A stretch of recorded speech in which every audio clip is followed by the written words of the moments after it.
श्रीगणेशाय नमः। वागर्थाविव सम्पृक्तौ वागर्थप्रतिपत्तये जगतः पितरौ वन्दे पार्वती परमेश्वरौ। श्रीमद्भागवत महापुराण दशम स्कंध 65वां अध्याय। श्री बलराम जी का ब्रज गमन। ओम नमो भगवते वासुदेवाय। श्री शुक उवाच। बलभद्रः कुरुश्रेष्ठ भगवान् रथमास्थितः सुहृद्दिक्षुरुत्कण्ठः प्रययौ नन्दगोकुलम् परिष्वक्तश्चिरोत्कण्ठैर्गोपैर्गोपीभिरेव च रामोऽभिवाद्य पितरा वासेर्भिरभिनन्दितः। श्री सुखदेव जी कहते हैं, परीक्षित, भगवान बलराम जी के मन में ब्रज के नंद बाबा आदि स्वजन संबंधियों से मिलने की बड़ी इच्छा और उत्कंठा थी। अब वे रथ पर सवार होकर द्वारिका से नंद बाबा के ब्रज में आए। इधर उनके लिए ब्रजवासी गोप और गोपियां भी बहुत दिनों से उत्कंठित थीं। उन्हें अपने बीच में पाकर सबने बड़े प्रेम से गले लगाया।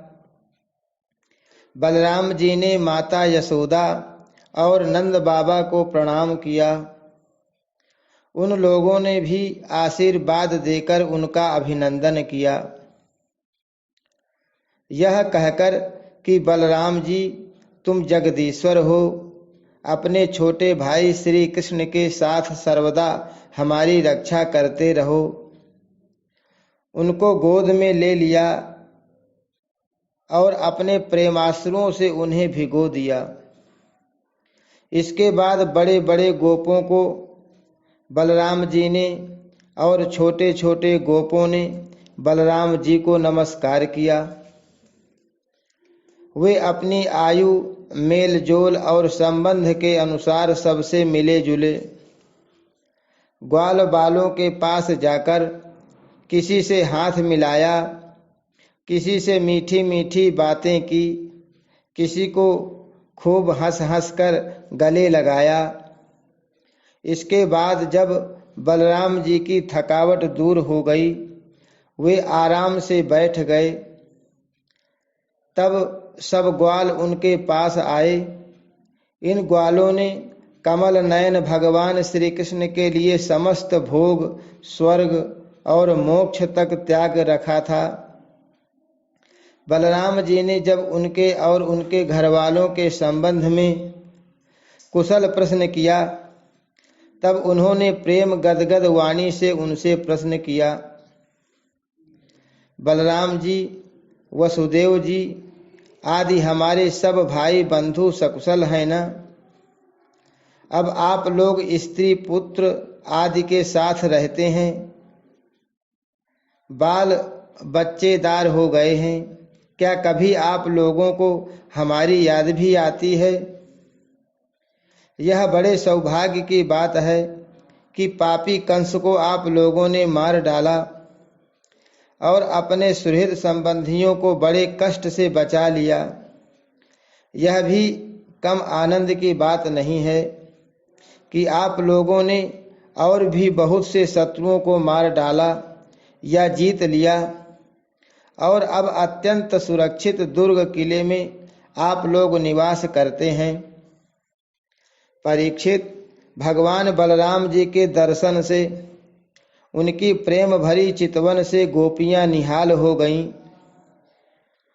उन्होंने हंसकर पूछा, क्यों बलराम जी, नगर नारियों के प्राण वल्लभ श्री कृष्ण अब सकुशल तो है ना? क्या कभी उन्हें अपने भाई बंधु और पिता माता की भी याद आती है? क्या वे अपनी माता के दर्शन के लिए एक बार भी यहाँ आ सकेंगे? क्या महाबाहु श्री कृष्ण कभी हम लोगों की सेवा का भी कुछ स्मरण करते हैं? आप जानते हैं कि स्वजन संबंधियों को छोड़ना बहुत ही कठिन है। फिर भी हमने उनके लिए माँ बाप, भाई बंधु, पति पुत्र और बहन बेटियों को भी छोड़ दिया। परंतु प्रभु, वे बात की बात में हमारे सौहार्द और प्रेम का बंधन काटकर हमसे नाता तोड़कर परदेश चले गए। हम लोगों को बिल्कुल ही छोड़ दिया।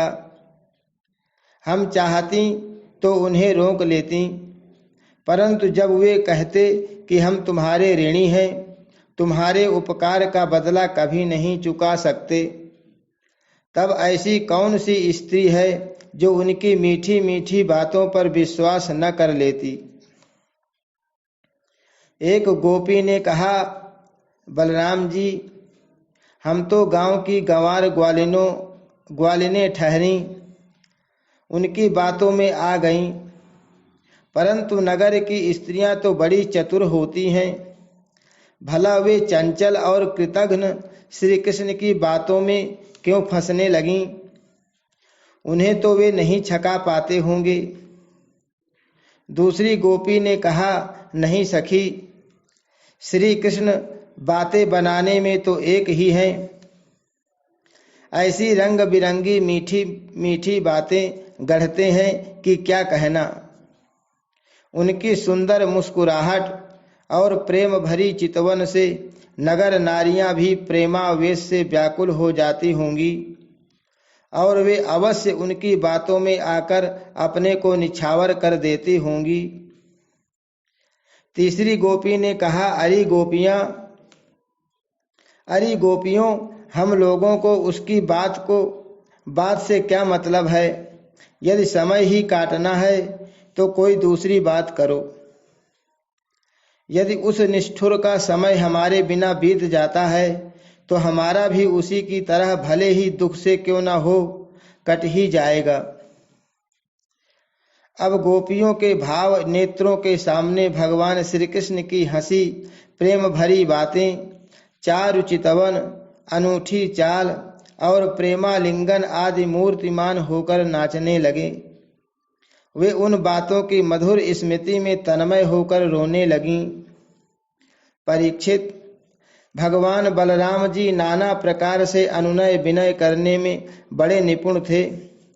उन्होंने भगवान श्री कृष्ण के हृदयस्पर्शी और लुभावने संदेश सुनाकर गोपियों को सांत्वना दी और वसंत के 2 महीने चैत्र और बैसाख वहीं बिताए। वे रात्रि के समय गोपियों में रहकर उनके प्रेम की अभिवृद्धि करते। क्यों न हो भगवान राम ही जो ठहरे। उस समय कुमुदिनी की सुगंध लेकर भीनी भीनी वायु चलती रहती। पूर्ण चंद्रमा की चांदनी छिटक कर यमुना जी के तटवर्ती उपवन को उज्ज्वल कर देती और भगवान बलराम गोपियों के साथ वहीं विहार करते। वरुण देव ने अपनी पुत्री वारुणी देवी को वहां भेज दिया था। वह एक वृक्ष के खोडर से बह निकली। उसने अपनी सुगंध से सारे वन को सुगंधित कर दिया। मधुधारा की वह सुगंध वायु ने बलराम जी के पास पहुंचाई, मानो उसने उन्हें उपहार दिया हो। उसकी महक से आकृष्ट होकर बलराम जी गोपियों को लेकर वहां पहुंच गए और उनके साथ उसका पान किया। उस समय गोपियां बलराम जी के चारों ओर उनके चरित्र का गान कर रही थीं और मतवाले से होकर वन में विचर रहे थे। उनके नेत्र आनंद मद से विह्वल हो रहे थे। गले में पुष्पों का हार शोभा पा रहा था। वैजयंती की माला पहने हुए आनंदोन्मत्त हो रहे थे। उनके एक कान में कुंडल झलक रहा था। मुखार बिंद पर मुस्कुराहट की शोभा निराली ही थी। उस पर पसीने की बूंदें हिमकण के समान जान पड़ती थीं। सर्वशक्तिमान बलराम जी ने जल क्रीड़ा करने के लिए यमुना जी को पुकारा, परंतु यमुना जी ने यह समझकर कि ये तो मतवाले हो रहे हैं, उनकी आज्ञा का उल्लंघन कर दिया। वे नहीं आईं। तब बलराम जी ने क्रोधपूर्वक अपने हल की नोक से उन्हें खींचा और कहा, पापनी यमुने, मेरे बुलाने पर भी तू मेरी आज्ञा का उल्लंघन करके यहाँ नहीं आ रही है, मेरा तिरस्कार कर रही है। देख, अब मैं तुझे तेरे स्वेच्छाचार का फल चखाता हूँ। अभी अभी तुझे हल की नोक से 100 टुकड़े किए देता हूँ। जब बलराम जी ने यमुना जी को इस प्रकार डांटा फटकारा, तब वे चकित और भयभीत होकर बलराम जी के चरणों पर गिर पड़ी और गिड़गिड़ाकर प्रार्थना करने लगीं। लोकाभिराम बलराम जी महाबाहो, मैं आपका पराक्रम भूल गई थी। जगत पते, अब मैं जान गई कि आपके अंश मात्र शेष जी इस सारे जगत को धारण करते हैं। भगवान, आप परम ऐश्वर्यशाली हैं। आपके वास्तविक स्वरूप को न जानने के कारण ही मुझसे यह अपराध बन गया है। सर्वस्वरूप भक्त वत्सल, मैं आपकी शरण में हूँ।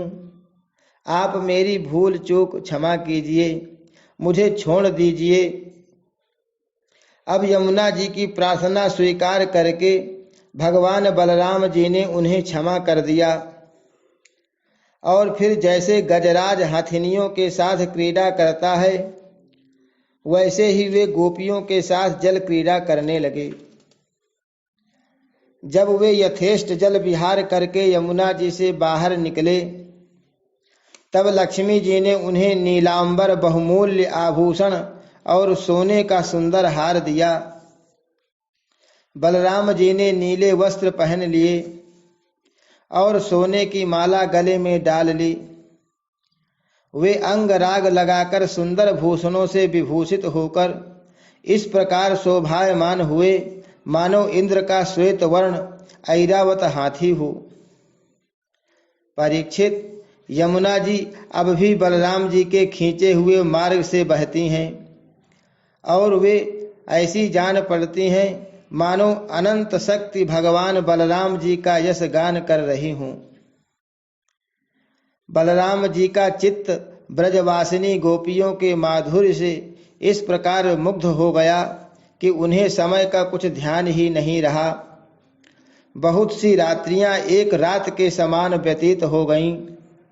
इस प्रकार बलराम जी ब्रज में विहार करते रहे। हरि शरणम। श्री कृष्णार्पणमस्तु।